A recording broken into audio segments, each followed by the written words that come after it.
What happens when a tired mother from a poor village comes looking for her son who has publicly disowned her? When she is considered weak, silent, and useless. What happened next turned the whole system upside down and made everyone stand up. Morning never came to their house. Light, of course, filtered through the crack between the curtains, but it did not invite life. It simply announced that everything was still the same. Clara quietly leaned over the stove, stirring the semolina porridge with a spoon, which had already begun to solidify around the edges. Steam rose to her face, sticky, smelling of cheap milk and cheap flour. She didn't eat herself, just stirred. Matteo liked it without lumps. He always asked, "Mom, make it like they do at kindergarten, smooth." And she did, even when he hadn't lived here for a year, even when no one ate this porridge except her. Cold, later, from the pot, standing at the sink. 2 children's t-shirts hung on the wall, washed until they were almost transparent. Under them was an empty hanger, the one where his backpack used to hang. Now she looked at it as if it were a reproach. Do you really think he'll come back? Clara washed these clothes anyway. It was ridiculous, but her hands carried them to the basin of water, scrubbed them, wrung them out, and hung them up to dry. Because at least she could do that. Be a mother in small ways, out of habit, out of pain. From the hallway came the voice of Elena, her mother-in-law. "Are you cooking that damn porridge again? Eat it yourself. Matteo is in town, probably eating meat like normal people." Clara didn't answer, because if she started talking, she wouldn't be able to stop. She wanted to hit this woman on the forehead with a spoon, not hard, just so she would shut up for a minute.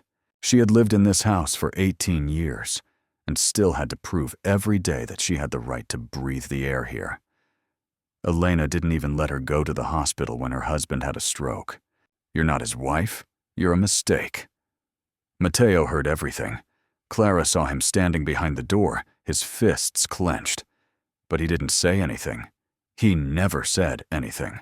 She took the bowl, carefully poured the porridge into it, and covered it with a lid. Then she took the lid off again, and blew a speck of dust off the edge. It was silly. Matteo wasn't coming anyway.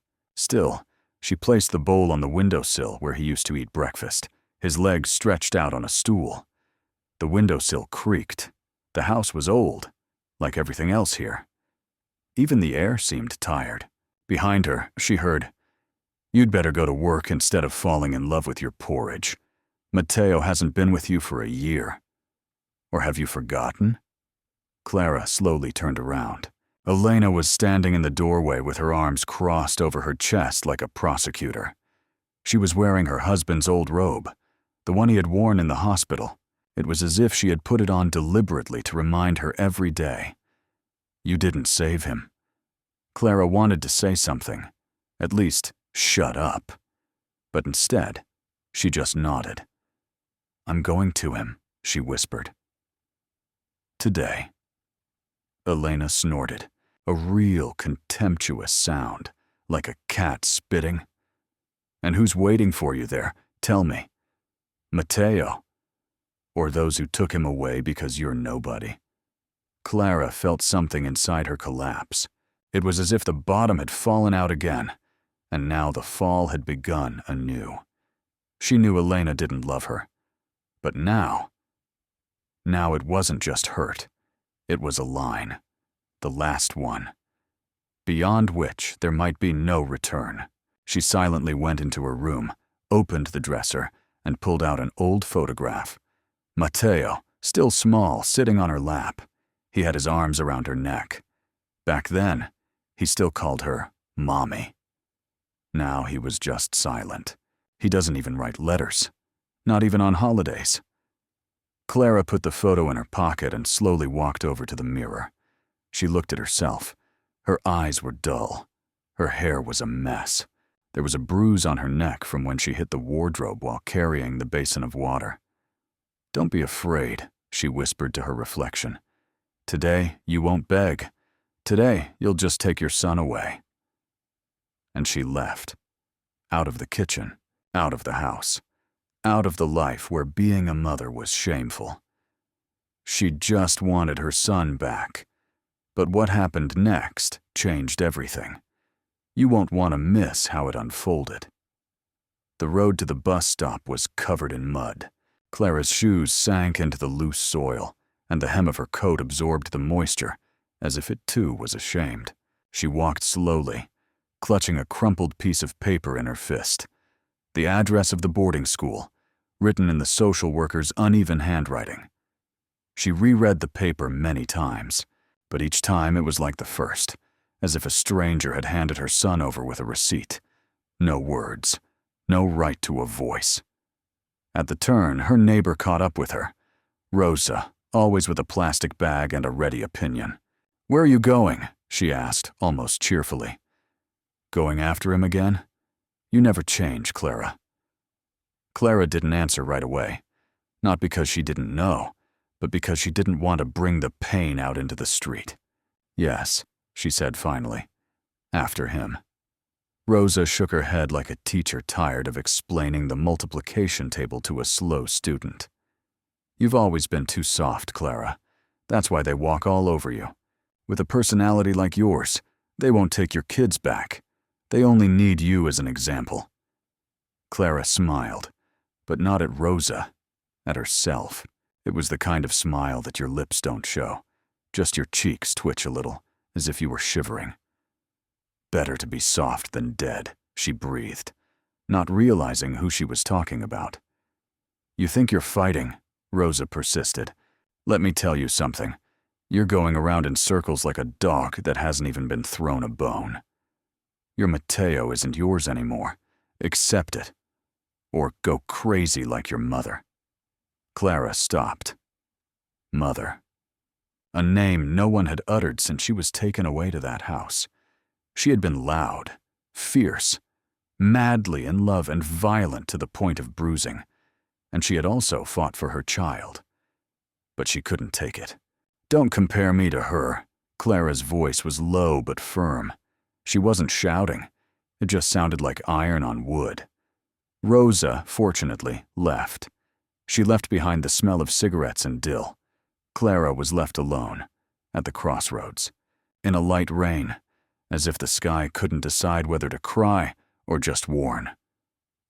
She sat down on a bench at the bus stop and took a photo out of her pocket. Her fingers were shaking. Mateo in the photo was still wearing sandals and had a scratch on his chin. Back then, he had asked, "Mom, if I fall, will you pick me up?" And she had replied, "I'll be right there so you don't hit me." Sometimes Clara thought maybe she really had been too soft. Maybe she should have taught him to strike first, as her late husband had advised. Maybe she shouldn't have cried in front of him or stroked his head so often. Maybe she should have been strict, stern.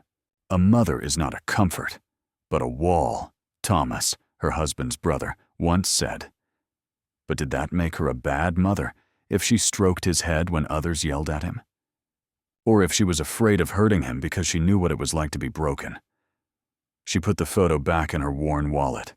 She took out the note from the social worker. The handwriting was like bone. Straight, brittle, soulless. At the bottom was a signature she already hated, even though she didn't know the woman personally. That signature was on the court order. Clara closed her eyes. The streets were noisy somewhere in the distance, but Rosa's voice echoed in her head. "You're too soft." Or maybe it wasn't about being soft. Maybe the whole world was just made for those who were louder, rougher, tougher. Clara opened her eyes. The bus was already approaching. She stood up. Her coat clung to her back like a wet rag. But inside, something straightened up. Not proudly. It just didn't want to crawl anymore. This is the culmination of pain, trapped in everyday life. Next comes the choice on which everything depends. Stay to see how Clara goes, where she is not wanted, but feared. The bus drove slowly, as if it itself was unsure whether to take her there. Clara sat by the window, clutching her old bag. Inside were a warm sweater from Matteo, a couple of notebooks, a first aid kit, and a thermos. Everything a mother can bring when she can't bring a home. Crooked barns and empty gas stations flew by, and it was all painfully familiar. It was as if she wasn't moving forward, but backward, back to the very life from which she had been pushed out. And yet, she kept going, because there was no other way out. Clara remembered how it all began. After her husband's death, Elena said immediately, "I'm applying for custody." No one listens to you. You were a nobody, and you'll remain one. The court didn't bother to look into it. Clara was poor, unemployed, depressed, and lived on the outskirts of town. Elena was the widow of a respected military man and had connections. Matteo was taken away, first temporarily, then until the situation stabilizes, then simply to a boarding school for adaptation. Clara was left on a bench outside the courthouse, empty-handed, her feet numb. Since then, every day had been the same as the one before. Morning, porridge. Day, sewing for someone, cleaning at the school where everyone pretends not to know her. Evening, a photo of Matteo, like a letter to herself. He is yours. The only person left in her life is Julia, a neighbor from her youth, who is now in trouble herself. Her husband drinks, and she has a daughter with 2 children. Julia brought her bread, sometimes candy, and said, "You're like a candle. You shine until you burn out, and no one even warms themselves by you." Clara didn't complain. She didn't even complain to her friends, because what could she say? That her son no longer said Mom? That at night she hears Elena on the phone saying to someone, "Yes, I've got her on a leash. Don't worry"? Or that when she sees Matteo, he stands there like a stranger and smiles like he's in a medicine commercial? One day, Clara decided to talk to her son after Sunday service, where they happened to bump into each other on the street. He was wearing his boarding school uniform, tall and thin, with eyes in which she saw herself, the person she used to be before she stopped smiling. "Matteo, it's me," she said, almost in a whisper. He looked at her. Silently. No anger, no pain, just emptiness. And he walked away, without even turning around, as if she were a shadow that someone had turned on for half an hour and then forgotten to turn off. She hadn't tried since then, until this morning, until that very porridge. The bus stopped. The passengers sighed quietly. Clara got up and wandered along the gravel toward the building that the social worker had called an institution. An iron gate, peeling walls, a tall flagpole without a flag. Everything was as it should be, except for the heat. She pressed the doorbell. For a long time. Through the glass, a man in uniform noticed her. Not a soldier, a security guard. Boring, reading a newspaper. He came out, looking over her head. "What is it?" "I'm here for my son. Matteo. Matteo Alves." "Are you a relative?" "His mother," said Clara. He sized her up with his eyes, as if he was determining by her clothes whether she was his mother or not. "You're not on the list." Clara took out the letter. It was old, crumpled, with signatures. It wasn't a legal document, a request for a meeting with a social worker, signed by someone at the bottom. "They were expecting me, today." The guard shrugged, made a call, and muttered into the phone.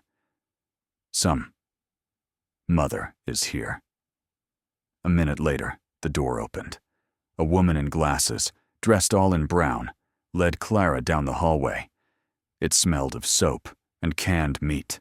Everywhere there were photos of the children, certificates, and plaques.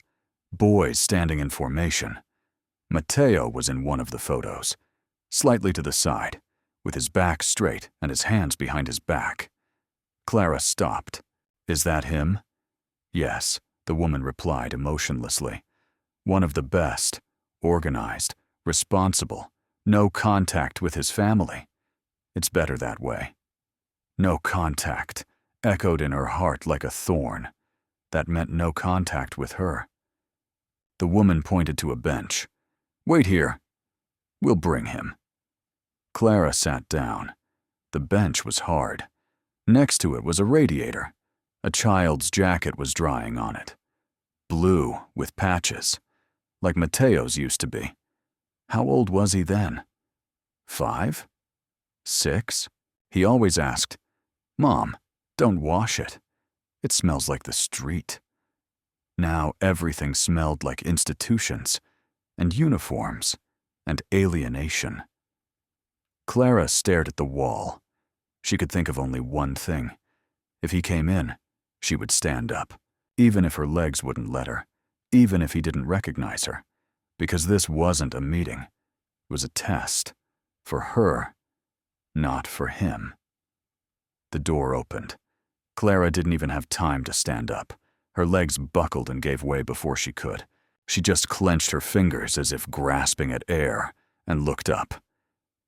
Matteo was standing in the doorway, in uniform, a shirt buttoned up to the neck, a belt, polished boots.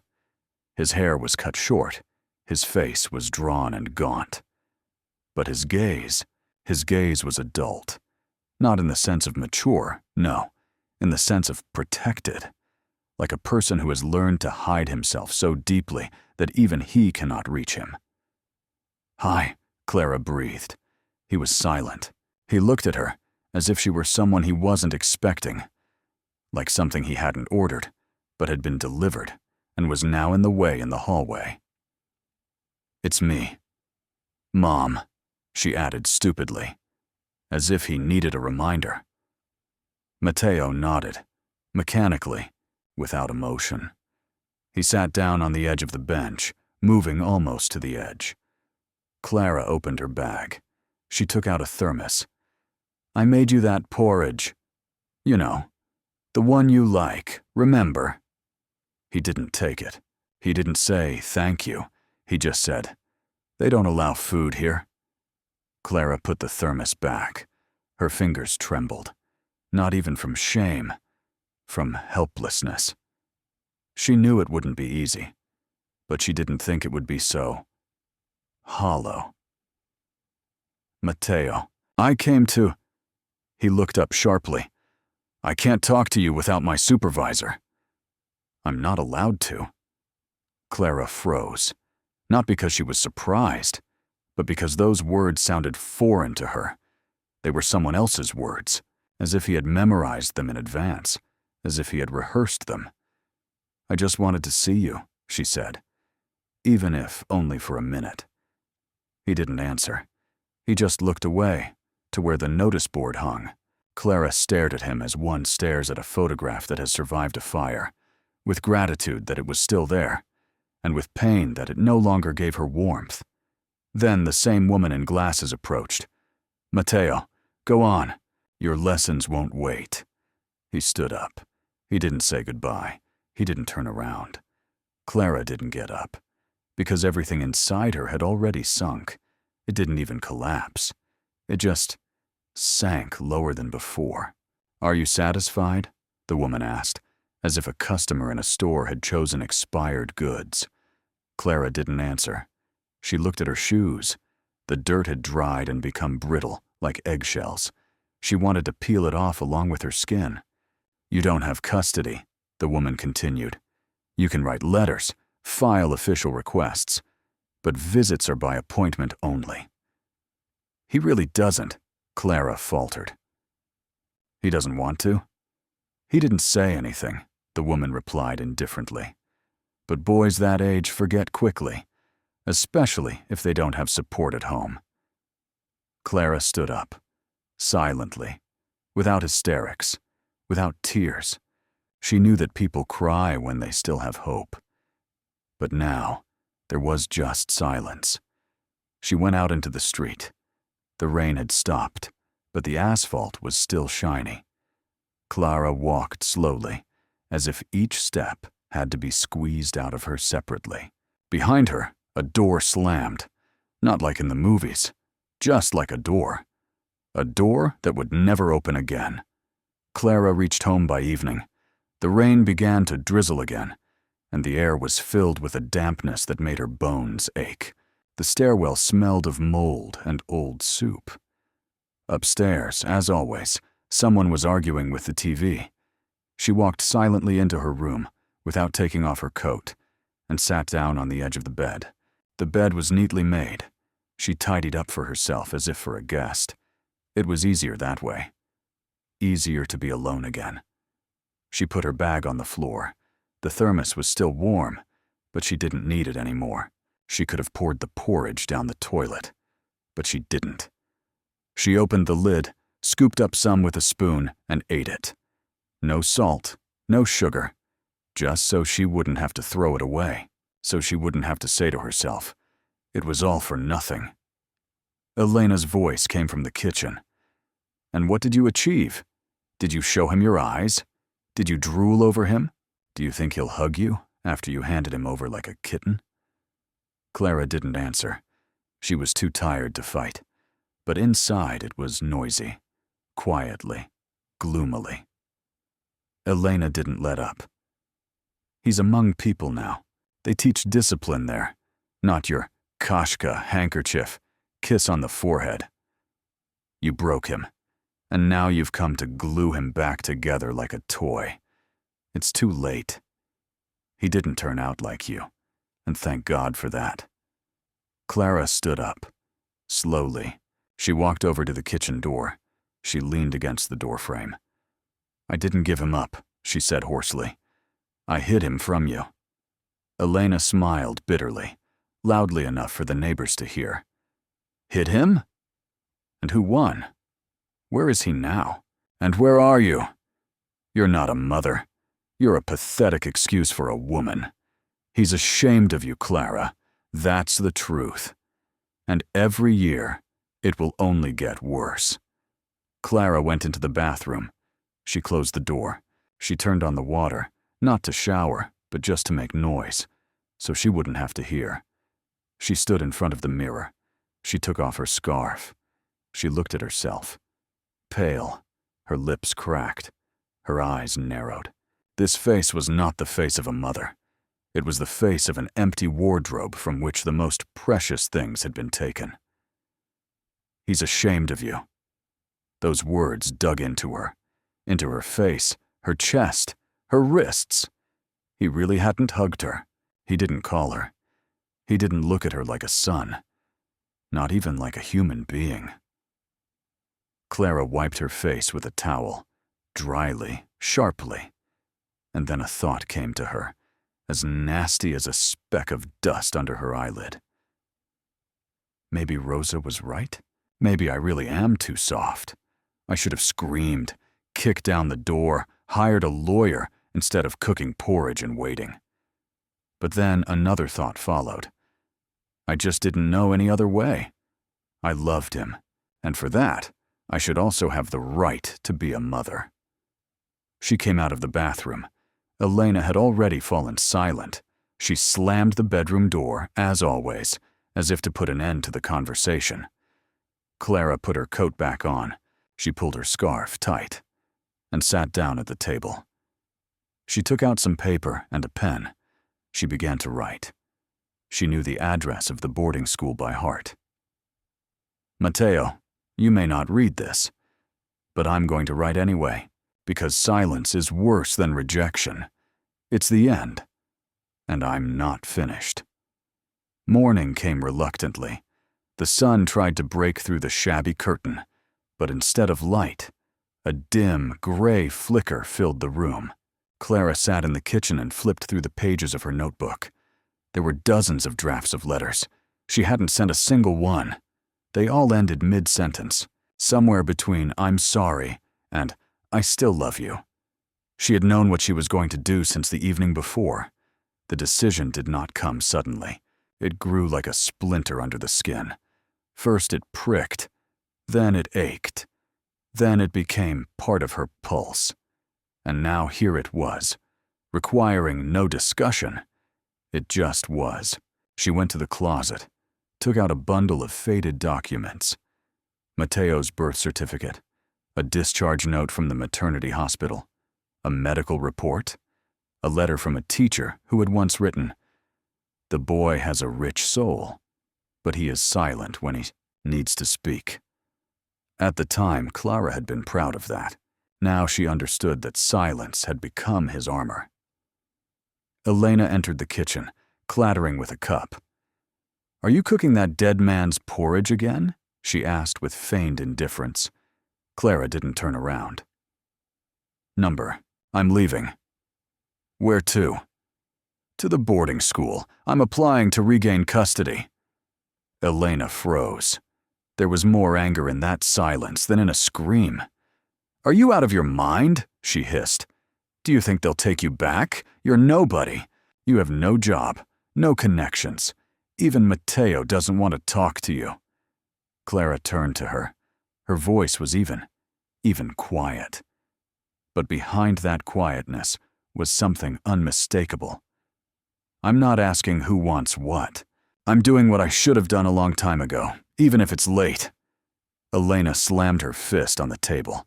"You'll ruin his life. You're a stinking rag, not a mother." Clara leaned forward. Slowly, she narrowed her eyes and said, "And you're a woman who has called him my grandson all your life, but never once said, 'my beloved.' You hold him up like a flag, but a flag is not a son." Elena turned pale. Her lips trembled, but no words came out. Clara put on her coat, tied her scarf, closed the door behind her, not loudly, almost gently. The welfare office was stuffy. The air smelled of dust and coffee from the vending machine. The woman at the desk looked up. "You've been here before. You were denied. What has changed?" Clara put the papers on the table. "I found a job. It's part-time, but it's steady. I'm a cleaner at a school. I have a room. My son is my only child. I don't drink. I don't shout. I just want him to know he has a home." The official sighed. She leafed through the papers. "It will take time. You understand that the chances are slim." Clara nodded. "I'm not asking for an easy way out. I'm just asking not to be crossed off the list." On the way back, Clara stopped at the library. It was an old building with a carved sign and windows where books were gathering dust. She chose one, "Letters to My Son," by some foreign author. She didn't read it. She just took it because the title cut her to the heart. She sat down on a bench by the pond. She opened the book and wrote on the back of the first page, "Mateo, if you only knew how long I learned not to cry in front of you." She didn't know where this would lead, but she knew one thing. There was no going back, even if Mateo would never call her mom again. The next day, Clara returned to the school where she cleaned in the evenings. The dusty hallway, the smell of old books and chalk-covered rags. No one bothered her here. No one judged her here. They just nodded when they saw her. Sometimes they didn't see her at all. She was wiping the blackboard in the 4th grade when she heard a voice. "You're here early again. Class isn't over yet." It was Tomas, the history teacher, a man in his 50s, stooped, with a folder under his arm. Not a relative, just a coincidence of names. He had worked there for a long time, had almost grown up within those walls, like a piece of furniture, and he knew everyone who worked, invisible. Clara nodded without looking up. "I just didn't want to sit at home." Tomas came closer. He leaned against the desk. "I heard about Mateo. My neighbor told me." "That's a shame. He was a good boy." Clara didn't know what to say. Usually, phrases like that were like a paper cut, almost invisible, but painful. But Tomas's voice wasn't pitying or judgmental. It was just human. "He was a good boy," she finally replied. "He's just far away now." Tomas nodded. "I know what that's like. I have a niece. She was given up for adoption. Since then, she calls a stranger mom, and she doesn't call me anything. Sometimes I think maybe we shouldn't have fought, but then I remember, if not us, then who?"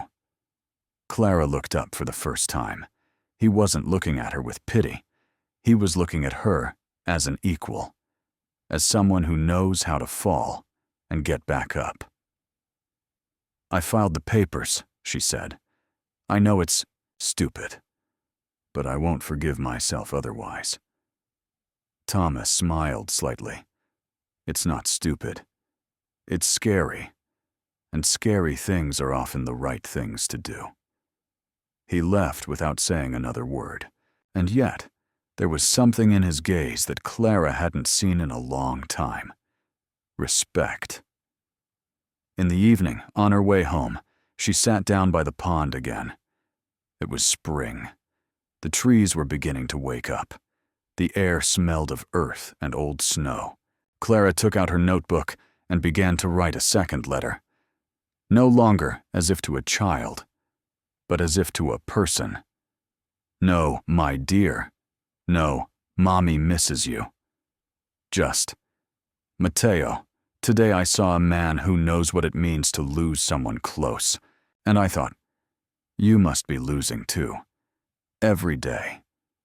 The words flowed easily, without emotion, without sugar. Straightforward. On the way back, she stopped at a bakery. The saleswoman, who was new and young, smiled. "It looks like you're not buying bread, but hope." Clara laughed, for the first time in a long time, restrained but sincere. "Maybe so," she replied. "The main thing is that there's enough for the way back." And she went home, with bread, with a letter, with someone else's respect, which for the first time did not hurt, but healed. Clara began to get up earlier, not because she had to, but because she wanted to get there before the stares of strangers, before her mother's verbal abuse, and before the day became alien again. Mornings now began with letters. Each one went into a new notebook. Her handwriting became more confident. No complaints, no requests, just stories. About the wet snow on the sidewalks, about a boy at school who reminded her of Mateo, about the smell of bleach that clung to her hair and wouldn't wash out even after a bath. Clara didn't send the letters. She put them in a box and labeled it, in case he ever wants to know. That box became her breath. If someone took it away, Clara would suffocate. She stayed at school longer. Tomas sometimes brought her tea, just because. He sat next to her and read the newspaper. Sometimes they were silent. Sometimes they talked about children. Not hers, not his, just in general. About how scary it was that love didn't guarantee memory, that you could give everything and get nothing in return. "Would you like to try to get your niece back?" Clara asked one day. Tomas shrugged. "I don't know. I did everything right. But maybe that was the mistake. We think that right is like an instruction manual. But children aren't machines. They don't remember actions. They remember warmth. And I was probably too cold." He looked at her. His eyes were tired, but alive, like a man who wouldn't lie even about the little things. "You're not cold, Clara. You've just learned to be quiet so you don't get in the way. But inside, you're hot, like an oven. And if he ever comes back, he'll feel it." Elena grew quieter every day, not because she had resigned herself, but because she was losing control. Clara no longer asked for permission. She brought certificates, filled out forms, went to the child welfare office as if it were a pharmacy, with a clear goal in mind. Elena tried to be sarcastic. "You think they'll give him to you? You don't even have curtains," Clara replied. "You have a heart." And she left, Without anger. She just left, because now she had things to do. One evening, when Clara was about to go to bed, there was a knock at the door. She opened it. Thomas was standing there in his raincoat, soaked to the skin. "I'm sorry. I didn't mean to disturb you. I was just passing by and realized I was thinking about you. I thought maybe you wouldn't mind a cup of tea." Clara went into the kitchen. She put the kettle on. She sat down opposite him. Between them was the table. It was old and wobbly, with a chipped leg. "I wrote a letter today," she said. "To Matteo?" "Yes, but this time without words. I just put a piece of my shirt in it, the one I wore when he was little. He used to hide his face in the collar when he was scared of thunder." Thomas was silent. Then he said quietly, "So he already senses that you're nearby." Clara smiled. "I doubt it. He probably doesn't even remember that collar. But that's okay. I'll leave a trace anyway, even if he doesn't follow it." The next day, she went to the boarding school unannounced. She just brought a box. Not for delivery, for storage. These aren't things. They're if Matteo wants them. "Someday," she said to the teacher. "Not for you, for him. Just don't throw them away, please." The woman looked stern, but she took them. "It's his birthday in 2 weeks. He doesn't get any letters. Maybe. This will come in handy." Clara nodded. She didn't expect anything. She just marked it on the calendar. Another date to breathe. At night, she dreamed of Matteo's voice. He was a child. He said, "Mom, I'm scared. Can I come to you?" She woke up with that, "Can I?" ringing in her ears, like a question that still had a chance to be answered. Clara was going to bake a pie, a very ordinary one, with apples. Matteo didn't like raisins, so she never added them, even now. She was taking out the flour when someone knocked on the window. Twice. Quickly, as if they didn't want to be heard. Julia, her neighbor, was standing in the doorway. She was holding a thin bag and looked worried. "Are you sitting down?" she asked from the doorway. "Sit down." Clara stepped back silently. Her heart ached in her chest, as if it knew that something was about to happen that couldn't be put back, like flour in a jar. Julia took a folded sheet of paper out of the bag. "My niece works in the archives at the boarding school. She wasn't supposed to copy this, but she said to let the mother know, if no one else does." Clara took the sheet. It was a report. At the top was the date. Recent. At the bottom was the psychologist's signature. In the middle was a phrase that knocked the wind out of her. The teenager shows signs of suppressed emotional response when her mother is mentioned. A typical phrase is, "She no longer exists for me."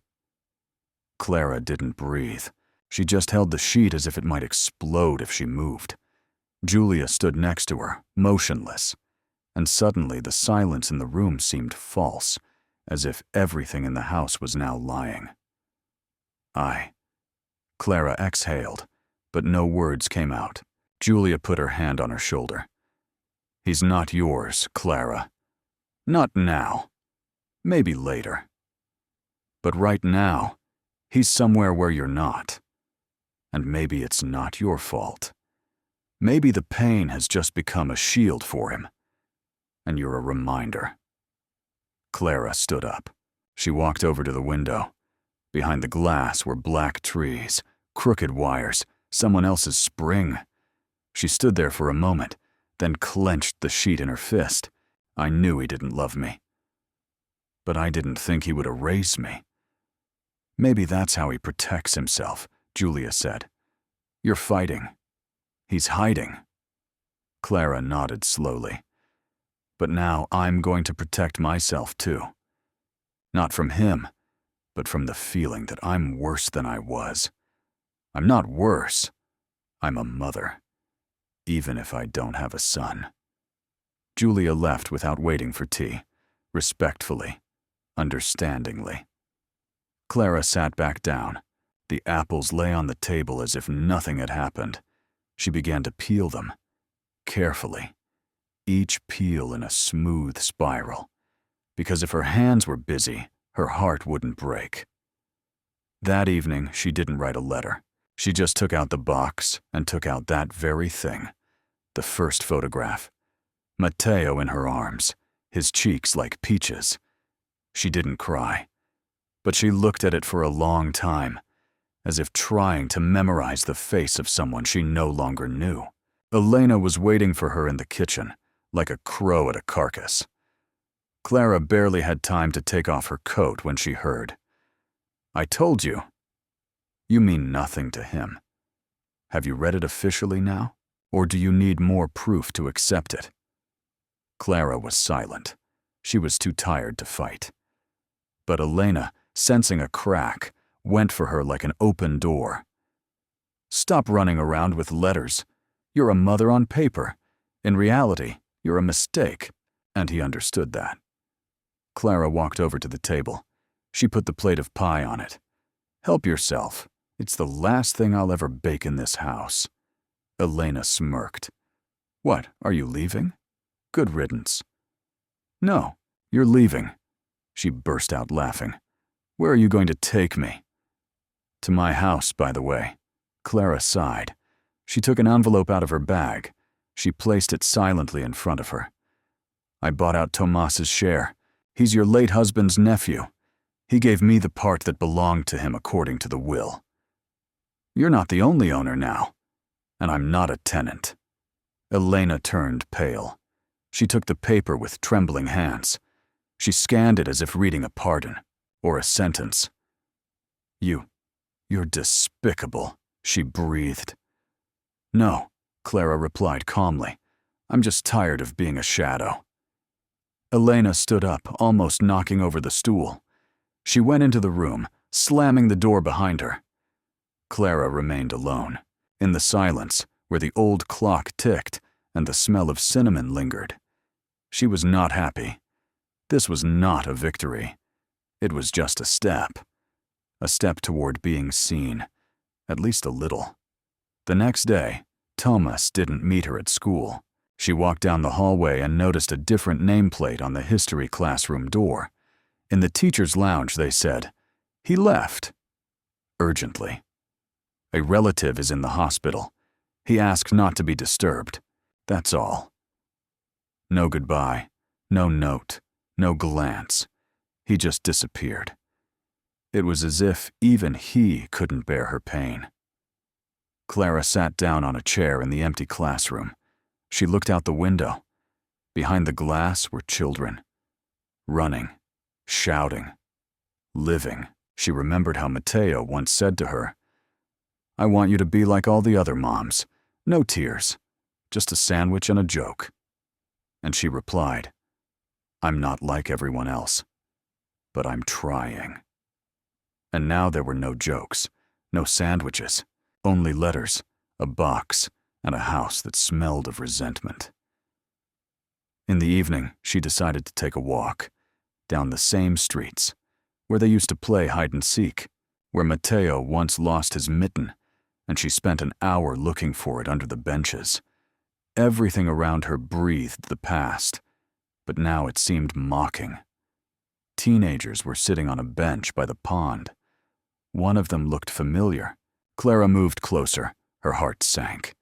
It wasn't Matteo, but his eyes were similar, the same sidelong glance, the same tight lips. "Excuse me," she whispered, not knowing why. The boy raised an eyebrow and smiled. "Who are you, Auntie?" "No one. Sorry." She walked on, and at some point she realized she didn't know where she was going. That evening, Clara opened the box again, the one with the letters, photos, newspaper clippings, and Matteo's old drawing of him and her holding hands, with the sun above them and the words, "Mom plus me equals forever," written in crooked letters. She looked at this sheet as if it were a monument, not to her son, but to her belief that love conquers all. The neighbor's TV was buzzing behind the wall. Someone was laughing in a TV show. Someone was dying in the news, and for her, everything was too quiet. Even the kettle wasn't boiling. Even the cat that had strayed in a couple of days ago had left and not returned. Everything was disappearing. Clara slowly got up. She took the box and carried it out into the yard, to the vacant lot behind the house, where raspberry bushes used to grow. But now there were weeds and rusty wire mesh. She put the box on the ground. She didn't open it. She just stared at it for a couple of minutes. Then she kicked it toward the trash can. She didn't throw it away. She just moved it.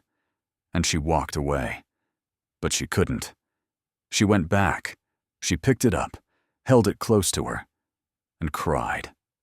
Silently, cowering like a child who had been forgotten in the park.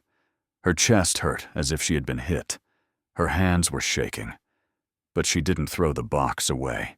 She took it home with her, put it in the corner, and didn't touch it again.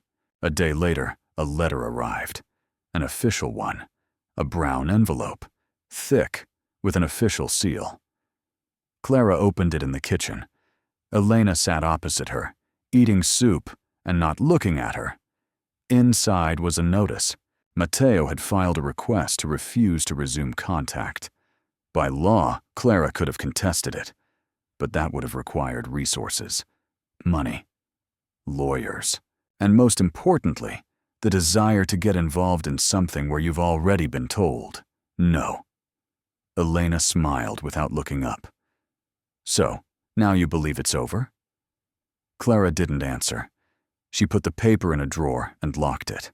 Then she sat down at the table. She put a cup in front of her. The tea had gone cold. And suddenly she felt that there was not a sound in the house. Not even Elena. Not even the old stove. Not even the refrigerator. Everything seemed to be holding its breath. And that silence was scarier than any words. Because it wasn't, it's over. It was, you never existed. Clara didn't sleep that night. She lay staring at the ceiling, which creaked with age and damp. It seemed that even the wood in this house knew what fatigue was. Elena sniffed in the next room, coughing from time to time in her sleep, as if cursing the world even in the dark. Clara slowly sat up. Not because she wanted to, but because she couldn't lie down anymore. There was too much building up in her chest. It was too tight. She went to the kitchen barefoot. The floor was cold. Each board creaked as if in protest, but she didn't hurry. She picked up the kettle, poured water into it, turned on the stove, opened the window. The spring air was damp, smelling of rotten earth. Somewhere in the distance, a dog barked. Somewhere, perhaps, Matteo was sleeping, in a strange bed, in a strange house, without her voice, without her hands. And maybe it didn't seem strange to him anymore. Clara remembered how he was afraid of the dark. How once, when it was raining, he cried and said, "Mom, I'm not afraid of monsters. I'm afraid you'll disappear when the lights go out." And now, it was off. She walked over to the mirror above the sink. She looked at herself. Dry lips, deep wrinkles, a neck like a bird that had survived the winter. Her eyes weren't dead, no, just distant. "What have you become?" she asked herself quietly. Silence. Why did you even live all these years? Silence again. She thought of her mother, the one everyone feared, the one who cried so hard that the walls shook, the one who hung letters from her father on the wall as proof that someone had once loved her. Clara had sworn then that she would never be like that, but hadn't everything turned out the same? Letters, memories, waiting. She closed the window, returned to the table, sat down, and just sat there. No tears, no words. Then she reached for the box, not to reread it, but to put it away. She took out one notebook, The very first one. The one with the inscription, "You don't have to love me, but I will never stop being your mother." She opened it, turned to a blank page, wrote, "I don't know what I mean to you. Maybe nothing, maybe a piece of pain. And if so, I let you go. I give you the right not to remember. I won't write any more. Not because I don't love you, but because I don't want to prevent you from being happy, even without me." There was no signature. She tore out the page, folded it, put it in her coat pocket. The next morning, she would take it to the boarding school, not as a statement, not as a cry, just as a final letter, and nothing more. The morning was warm. The sun was shining through the curtains, as if someone in heaven had finally forgotten to close the shutters. But Clara was in no hurry to get up. She lay with her eyes open and breathed, not because it was easy, but because as long as she was breathing, she was alive. When she got up, the first thing she did was put on her coat. The pocket where the letter had been was slightly sagging. The paper inside no longer burned her palm. It was light, like an empty one-way ticket. Elena was sitting in the kitchen with a newspaper. She didn't say a word. Clara poured herself some tea. She sat down opposite her. For the first time in a long time, she just sat there. No arguments, no tension. Elena nodded, as if by accident, or on purpose. "Back then," she said suddenly, "I just didn't want him to follow in your footsteps." Clara looked her in the eyes, without malice, without expectation. "Are you sure he's not following in yours?" Elena lowered her gaze. The newspaper trembled in her hands, but she said nothing more. And Clara didn't wait. The road to the boarding school was painfully familiar. Stones underfoot, torn asphalt, children at the gate, teenagers in the corner listening to loud music. Clara walked past, as always, without turning around. She entered the reception area. She smiled at the woman in glasses. The woman nodded, restrainedly, almost politely. "Are you here about Matteo?" Clara took out the letter. "I just want you to give this to him. No pressure, no response, not as his mother, just as someone who was there at the beginning." The woman took the envelope. She read the first line, and suddenly looked up. "You know, he reads your old letters, not out loud, but he takes them. Sometimes he sits in the library at night. I think he just doesn't know how to forgive. But that doesn't mean he doesn't remember." Clara sighed, slowly. "I don't need him to forgive me. I want him to live without that burden, even if that burden is me." On the way back, she didn't go home. She turned toward the market. She bought a piece of fish, soap, and a bright dishcloth. For the first time in many months, it wasn't for anyone else. It was for herself. She walked and thought. The world would not come back to her. Matteo, perhaps, too. Thomas had disappeared. Elena fell silent, like a tired engine. But in that silence, a voice finally emerged. Her own voice. A voice that said, "I am not a mistake. I have lived. And I love, even if no one needs me." The day before Matteo's birthday, Clara decided to clean the entire house. Not because they were expecting guests, but because something inside her demanded order. She washed the floors, sorted through a box of photographs, and threw away 3 of her husband's sweaters that no one wore anyway. Even Elena watched her silently, without comment. In the evening, Clara cooked that same porridge. For no reason, without hope. Just because she was used to it. And because, when she cooked it, she felt like a mother. She placed the cup on the windowsill, just like before, as if time had been rewound, but no one had said why. The next morning, there was a knock at the door. Clara opened it. Standing there was a teenager, not Matteo, another boy. Thin, wearing a boarding school jacket. He was holding a box, the same box, her box of letters. Clara froze. "He asked me to give this to you," said the boy. He said, "I'm not ready yet, but this is hers. Let her have it." Clara took the box. It was heavy, not physically. The weight was inside, like a lump in her throat. "Thank you," she said. "He read everything," the boy added. "Sometimes in the evenings, alone." And he left. Clara closed the door. She put the box on the table. She didn't open it. She didn't need to. Everything was already inside. Elena peeked out of the room. "What is that?"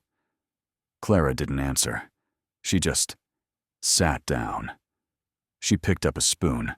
She finished her porridge, every last bite. Then she wiped her mouth, and for the first time in a long time, she smiled. Quietly. To herself. In the evening, she went out into the yard. She sat down by the pond. It was warm. It smelled of young leaves. She sat with her hands in her pockets and thought only one thing. I didn't get my son back, but I didn't lose myself. And in that was victory. Not a loud one, but a real one. The cup of porridge was back on the windowsill. It wasn't steaming. It had cooled down. But Clara didn't clear it away. She just sat there, breathing quietly, her hands on her knees. The house was clean. It smelled like soap, like when she was a child, and laundry meant we're doing okay. The photo on the wall showed Matteo on a swing, about 5 years old. His hair was sticking out, his cheeks were red, and his eyes were squinted against the sun. That photo used to cause her pain.